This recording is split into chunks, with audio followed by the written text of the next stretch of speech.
L'étranger d'Albert Camus, première partie, chapitre 1.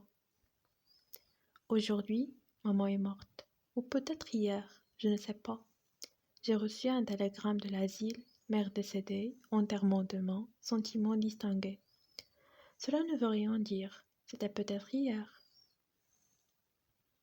L'asile de vieillards est à Marengo, à 80 km d'Alger. Je prendrai l'autobus à 2 heures et j'arriverai dans l'après-midi. Ainsi je pourrai veiller et je rentrerai demain soir. J'ai demandé 2 jours de congé à mon patron et il ne pouvait pas me les refuser avec une excuse pareille. Mais il n'avait pas l'air content. Je lui ai même dit « ce n'est pas de ma faute ». Il n'a pas répondu. J'ai pensé alors que je n'aurais pas dû lui dire cela. En somme, je n'avais pas à m'excuser. C'était plutôt à lui de me présenter ses condoléances. Mais il le fera sans doute après-demain, quand il me verra en deuil. Pour le moment, c'est un peu comme si maman n'était pas morte. Après l'enterrement, au contraire, ce sera une affaire classée, et tout aura revêtu une allure plus officielle. J'ai pris l'autobus à 2 heures, il faisait très chaud. J'ai mangé au restaurant chez Céleste, comme d'habitude. Il avait tout beaucoup de peine pour moi. Céleste m'a dit « On n'a qu'une mère ». Quand je suis partie, ils m'ont accompagnée à la porte. J'étais un peu étourdie parce qu'il a fallu que je monte chez Emmanuel pour lui emprunter une cravate noire et un brassard. Elle a perdu son oncle il y a quelques mois. J'ai couru pour ne pas manquer le départ. Cette hâte, cette course, c'est à cause de tout cela sans doute, ajouté au chaos, à l'odeur d'essence, à la réverbération de la route et du ciel, que je me suis assoupie. J'ai dormi pendant presque tout le trajet, et quand je me suis réveillée, j'étais tassée contre un militaire qui m'a souri et qui m'a demandé si je venais de loin. J'ai dit oui pour n'avoir plus à parler. L'asile est à 2 kilomètres du village. J'ai fait le chemin à pied.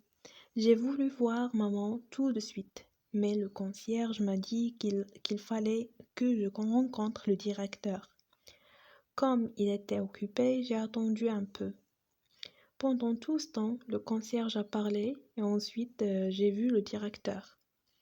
Il m'a reçu dans son bureau. C'était un petit vieux, avec la Légion d'honneur. Il m'a regardé de ses yeux clairs, puis il m'a serré la main qu'il a gardée si longtemps que je ne savais trop comment la retirer.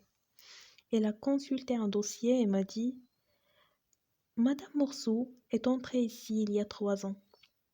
Vous étiez son seul soutien. » J'ai cru qu'il me reprochait quelque chose et j'ai commencé à lui expliquer, mais il m'a interrompu. « Vous n'avez pas à vous justifier, mon cher enfant. J'ai lu le dossier de votre mère. Vous ne pouviez subvenir à ses besoins. Il lui fallait une garde. Vos salaires sont modestes et tout compte fait. Elle était plus heureuse ici. » J'ai dit « Oui, monsieur le directeur. » Il a ajouté « Vous savez, il avait des amis, des gens de son âge. Elle pouvait partager avec eux des intérêts qui sont d'un autre temps. Vous êtes jeune et elle devait s'ennuyer avec vous. » C'était vrai. Quand elle était à la maison, maman passait tout son temps à me suivre, des yeux en silence. Dans les premiers jours où elle était à l'asile, elle pleurait souvent. Mais c'était à cause de l'habitude. Au bout de quelques mois, elle aurait pleuré si on l'avait retirée de l'asile. Toujours à cause de l'habitude. C'est un peu pour cela que dans la dernière année, je n'y suis presque plus allée. Et aussi parce que cela me prenait mon dimanche. Sans compter l'effort pour aller à l'autobus, prendre des tickets et faire 2 heures de route. Le directeur m'a encore parlé, mais je ne l'écoutais presque plus. Puis il m'a dit: Je suppose que vous voulez voir votre mère. Je me suis levée sans rien dire et il m'a précédée vers la porte. Dans l'escalier, il m'a expliqué. Nous l'avons transportée dans notre petite morgue pour ne pas impressionner les autres. Chaque fois qu'un pensionnaire meurt, les autres sont nerveux pendant 2 ou 3 jours et ça rend le service difficile. Nous avons traversé une cour où il y avait beaucoup de vieillards, bavardant par petits groupes. Ils se taisaient quand nous passions, et derrière nous, les conversations reprenaient. On aurait dit d'un jacassement assourdi de perruches. À la porte d'un petit bâtiment, le directeur m'a quitté. Je vous laisse, monsieur Morceau, je suis à votre disposition dans mon bureau. En principe, l'enterrement est fixé à 10 heures du matin. Nous avons pensé que vous pourrez ainsi veiller la disparue. Un dernier mot, votre mère a, paraît-il, exprimé souvent à ses compagnons le désir d'être enterrés religieusement. J'ai pris sur moi de faire le nécessaire, mais je voulais vous en informer. Je l'ai remercié. Maman, sans être athée, n'avait jamais pensé de son vivant à la religion. Je suis entrée, c'était une salle très claire, blanchie à la chaux et recouverte d'une verrière. Elle était meublée de chaises et de chevalets en forme de X. 2 d'entre eux, au centre, supportaient une bière recouverte et de son couvercle. On voyait seulement des vis brillantes, à peine enfoncées, se détacher sur les planches passées au broc de noix près de la bière. Il y avait une infirmière arabe en sarrau blanc, un foulard de couleur vive sur la tête. À ce moment, le concierge est entré derrière mon dos. Il avait dû courir. Il a bégayé un peu. On l'a couverte, mais je dois dévisser la bière pour que vous puissiez la voir. Il s'approchait de la bière quand je l'ai arrêté. Il m'a dit: Vous ne voulez pas? J'ai répondu: Non. Il s'est interrompu et j'étais gênée parce que je sentais que je n'aurais pas dû dire cela. Au bout d'un moment, il m'a regardé et il m'a demandé pourquoi, mais sans reproche, comme s'il s'informait. J'ai dit: Je ne sais pas. Alors, tortillant sa moustache blanche, il a déclaré sans me regarder: Je comprends. Il avait de beaux yeux, bleu clair et un teint un peu rouge.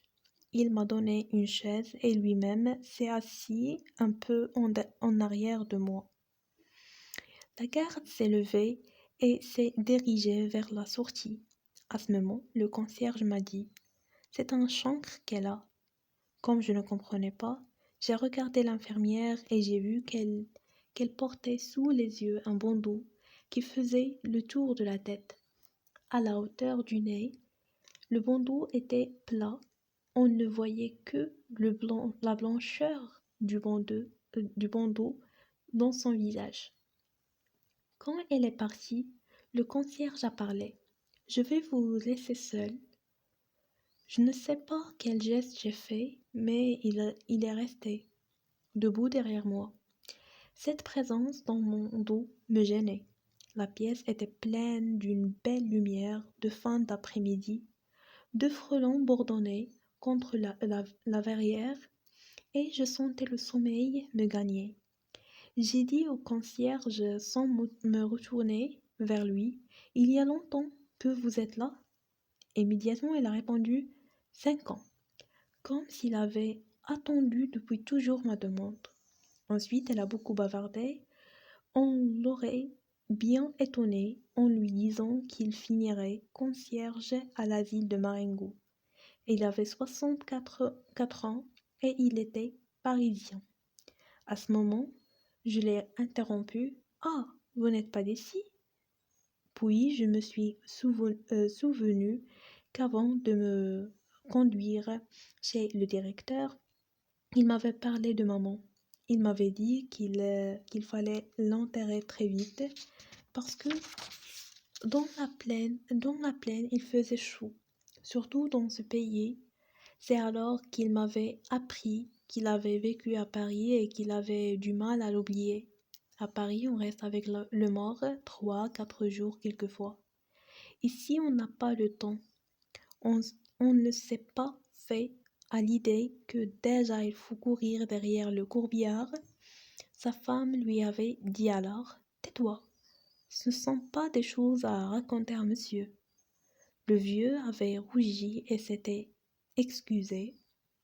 J'étais intervenue pour dire: Mais non, mais non. Je trouvais ce qu'il racontait juste et intéressant.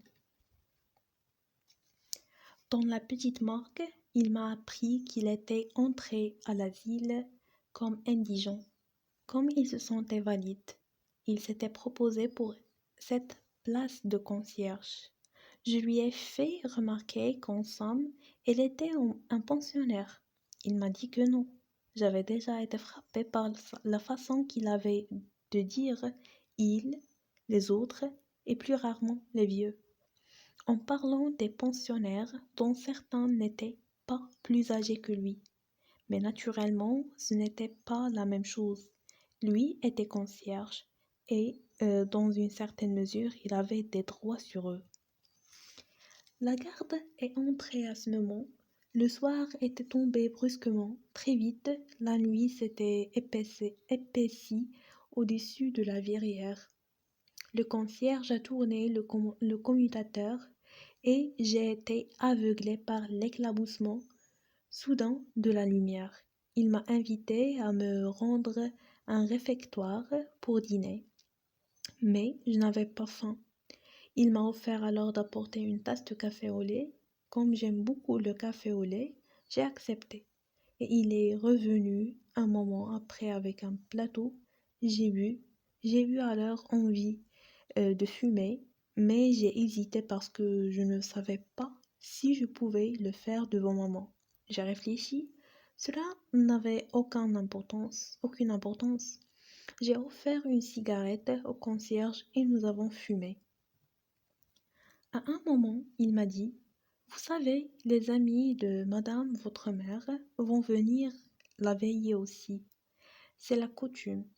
Il faut que j'aille chercher des chaises et du café noir. Je lui ai demandé si on pouvait éteindre une des lampes. L'éclat de la lumière sur les murs blancs me fatiguait. Il m'a dit que ce n'est pas possible. L'installation était ainsi faite. C'était tout ou rien. Je n'ai plus beaucoup fait attention à lui. Il est sorti, est revenu, a déposé des chaises. Sur l'une d'elles, il a empilé des tasses autour d'une cafetière. Puis il s'est assis en face de moi, de l'autre côté de maman. La garde était aussi au fond, le dos tourné. Je ne voyais pas ce qu'elle faisait, mais au mouvement de ses bras, je pouvais croire qu'elle tricotait. Il faisait doux, le café m'avait réchauffé et par la porte ouverte entrait une odeur de nuit et de fleurs. Je crois que j'ai somnolé un peu. C'est un frôlement qui m'a réveillée d'avoir fermé les yeux. La pièce m'a paru encore plus éclatante de blancheur. Devant moi, il n'y avait pas une ombre et chaque objet, chaque angle, toutes les courbes se dessinaient avec une pureté blessante pour les yeux. C'est à ce moment que les amis de maman sont entrés. Il était en tout une dizaine et ils glissaient en silence dans cette lumière aveuglante. Ils se sont assis sans qu'aucune chaise grinçât. Je les voyais comme je n'ai jamais vu personne, et pas un détail de leur visage ou de leurs habits ne m'échappaient. Pourtant, je ne les entendais pas et j'avais peine à croire à leur réalité. Presque toutes les femmes portaient un tablier et le cordon qui les serrait à la taille faisait encore ressortir leur ventre bombé. Je n'avais encore jamais remarqué à quel point les vieilles femmes pouvaient avoir du ventre. Les hommes étaient presque tous très maigres et tenaient des cannes.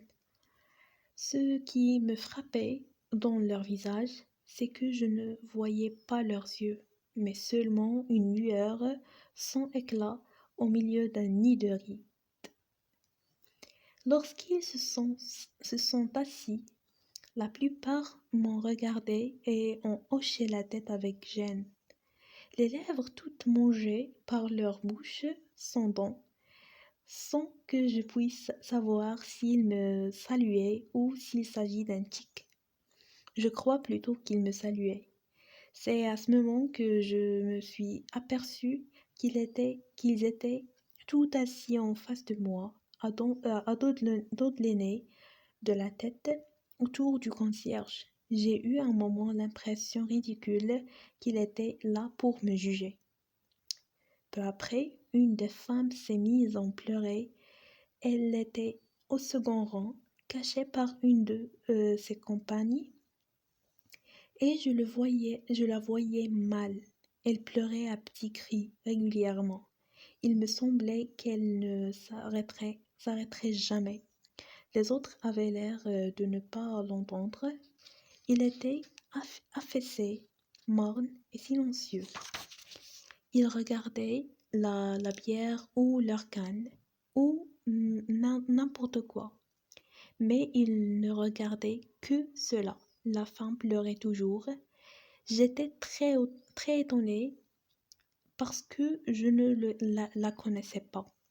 J'aurais voulu ne plus l'entendre, pourtant je n'osais pas le lui dire.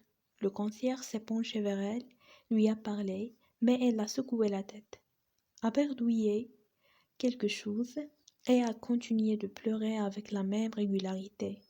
Le concierge est venu alors de mon côté, il s'y assit près de moi. Après un assez long moment, il m'a renseigné sans me regarder. Elle était très liée avec madame votre mère. Elle dit que c'était sa seule amie ici et que maintenant il n'a plus personne. Nous sommes restés un long moment ainsi. Les soupirs et les sanglots de la femme se faisaient plus rares. Il reniflait beaucoup et il s'est tu enfin. Je n'avais plus sommeil, mais j'étais fatiguée et les reins me faisaient mal. À présent, c'était le silence de tous ces gens qui m'était pénible. De temps en temps seulement, j'entendais un bruit singulier et je ne pouvais comprendre ce qu'il était. À la longue, j'ai fini par deviner que quelques-uns d'entre les vieillards suçaient l'intérieur de leurs joues et laissaient échapper ces claquements bizarres. Ils ne s'en apercevaient pas tant ils étaient absorbés dans leurs pensées. J'avais même l'impression que cette morte couchée au milieu d'eux ne signifiait rien à leurs yeux, mais je crois maintenant que c'était une impression fausse. Nous avons tout pris du café, servi par le concierge. Ensuite, je ne sais plus. La nuit a passé, je me souviens qu'à un moment, j'ai ouvert les yeux et j'ai vu que les vieillards dormaient tassés sur eux-mêmes, à l'exception d'un seul qui, le montant sur le dos de ses mains, agrippé à la canne, me regardait fixement comme s'il n'attendait que mon réveil. Puis j'ai encore dormi. Je me suis réveillée parce que j'avais de plus en plus mal aux reins. Le jour glissait sur la verrière. Peu après, l'un des vieillards s'est réveillé et il a beaucoup toussé. Il crachait dans un grand mouchoir à carreaux et chacun de ses crachats était comme un arrachement. Il a réveillé les autres et le concierge a dit qu'ils devraient partir. Ils se sont levés. Cette veille incommode leur avait fait des visages de cendres. En sortant, et à mon grand étonnement, ils m'ont tous serré la main, comme si cette nuit où nous n'avions pas échangé un mot avait accru notre intimité. J'étais fatiguée. Le concierge m'a conduit chez lui et j'ai pu faire un peu de toilette. J'ai encore pris du café au lait qui était très bon. Quand je suis sortie, le jour était complètement levé. Au-dessus des collines qui séparent Marengo à la mer, le ciel était plein de rougeur et le vent qui passait au-dessus d'elle apportait ici une odeur de sel. C'était une belle journée qui se préparait. Il y avait longtemps que j'étais allée à la campagne et je sentais quel plaisir j'aurais pris à me promener s'il n'y avait pas eu maman. Mais j'ai attendu dans la cour, sous un platane. Je respirais l'odeur de la terre fraîche et je n'avais plus sommeil. J'ai pensé aux collègues du bureau. À cette heure, ils se levaient pour aller au travail. Pour moi, c'était toujours l'heure la plus difficile. J'ai encore réfléchi un peu à ces choses, mais j'ai été distrait par une cloche qui sonnait à l'intérieur des bâtiments.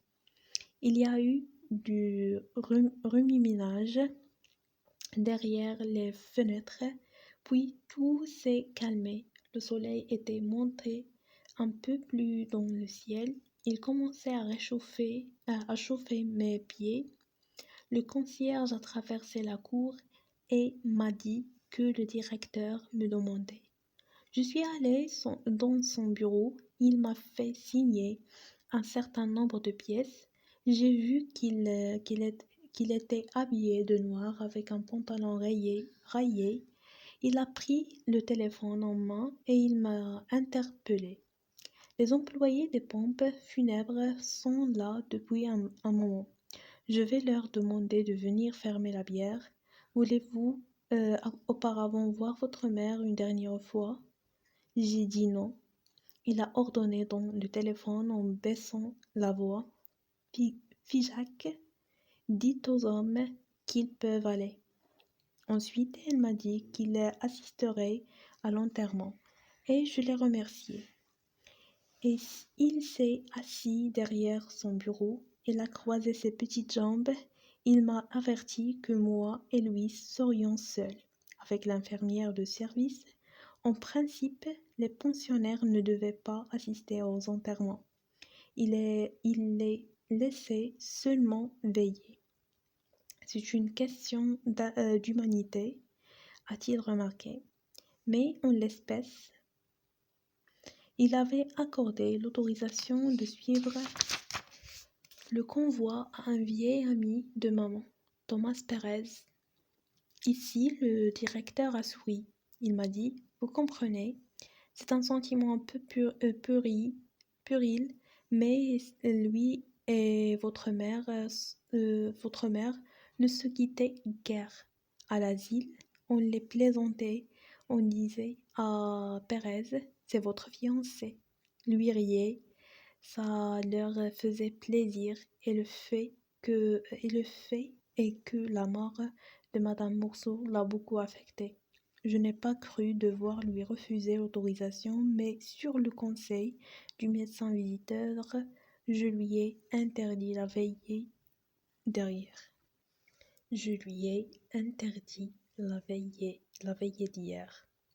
Nous sommes restés silencieux assez longtemps. Le directeur s'est levé et a regardé par la fenêtre de son bureau.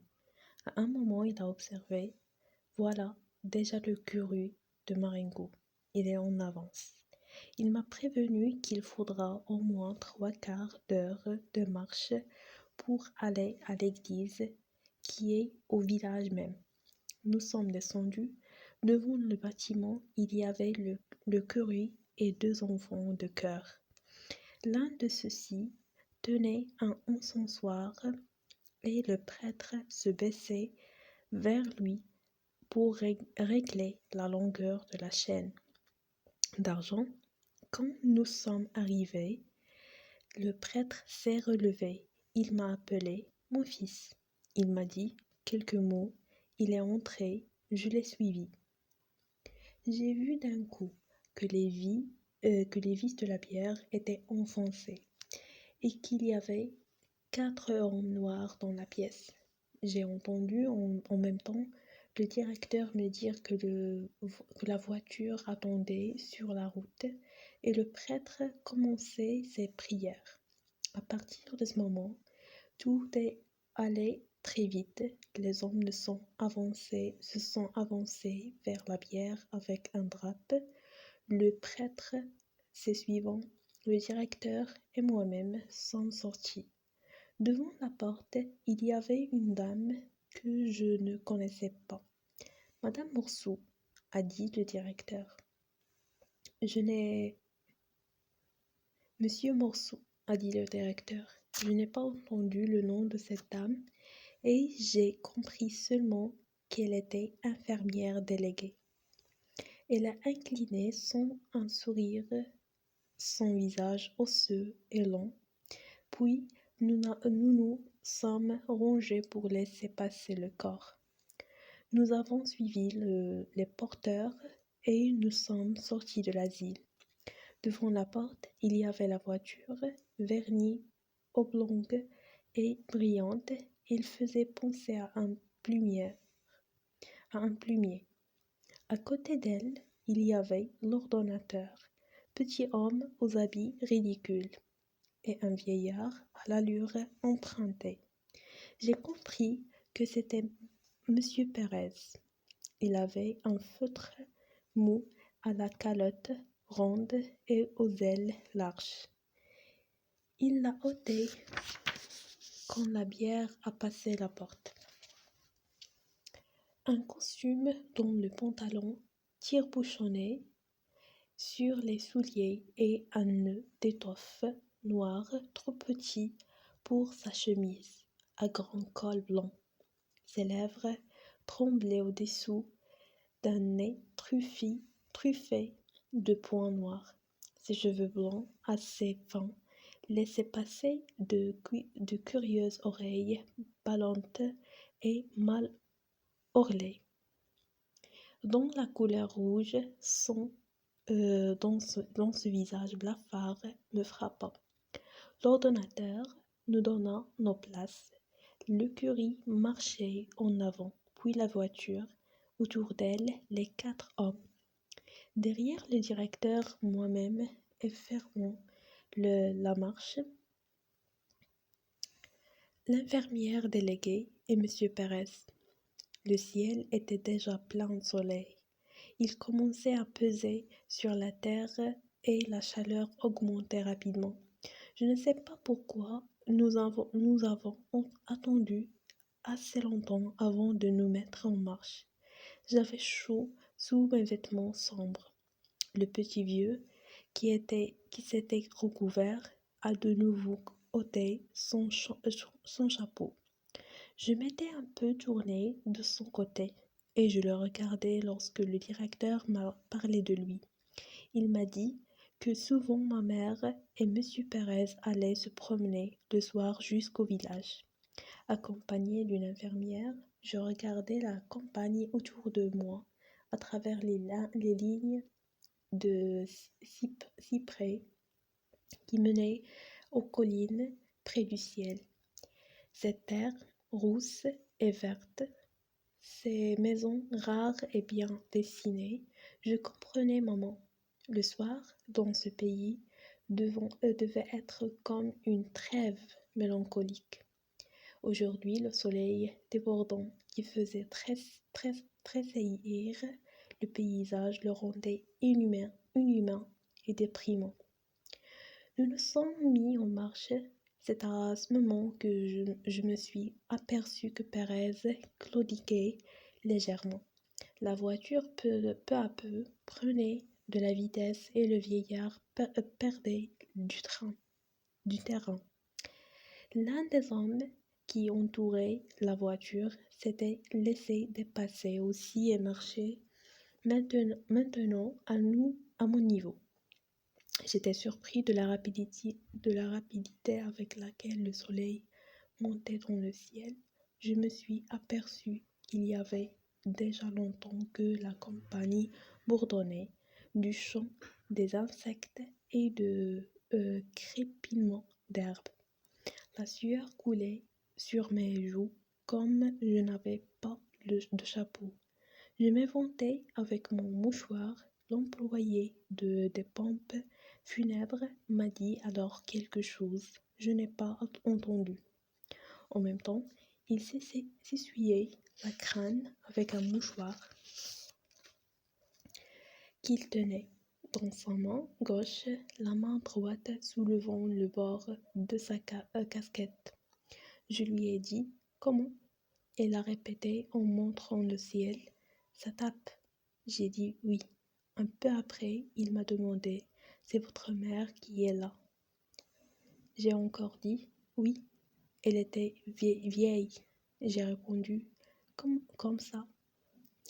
parce que je ne savais pas le chiffre exact. Ensuite, il s'est tu.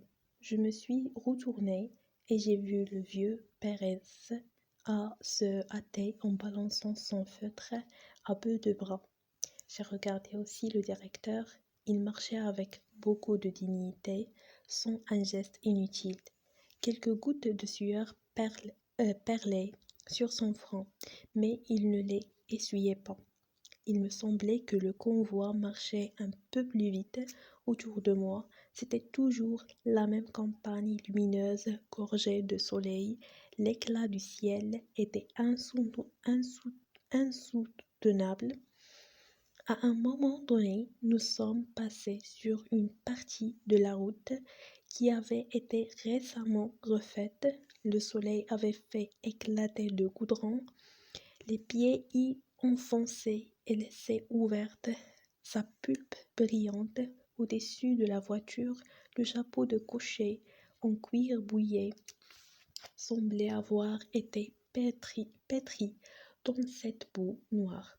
J'étais un peu perdue entre le ciel bleu et blanc et la monotonie de ses couleurs, noir gluant du goudron ouvert, noir terne des habits, noir laqué de la voiture, tout cela le soleil, l'odeur de cuir et de crottin de la voiture, celle du vernis et celle de l'encens, la fatigue d'une nuit d'insomnie me troublait le regard et les idées. Je me suis retournée une fois de plus. Pérez m'a paru très loin, perdu dans une nuée de chaleur, puis je ne l'ai plus aperçu. Je l'ai cherché du regard et j'ai vu qu'il avait quitté la route et pris à travers champs. J'ai constaté aussi que devant moi la route tournait. J'ai compris que Pérez, qui connaissait le pays, coupait au plus court pour nous rattraper. Au tournant, il nous avait rejoints, puis nous l'avons perdu.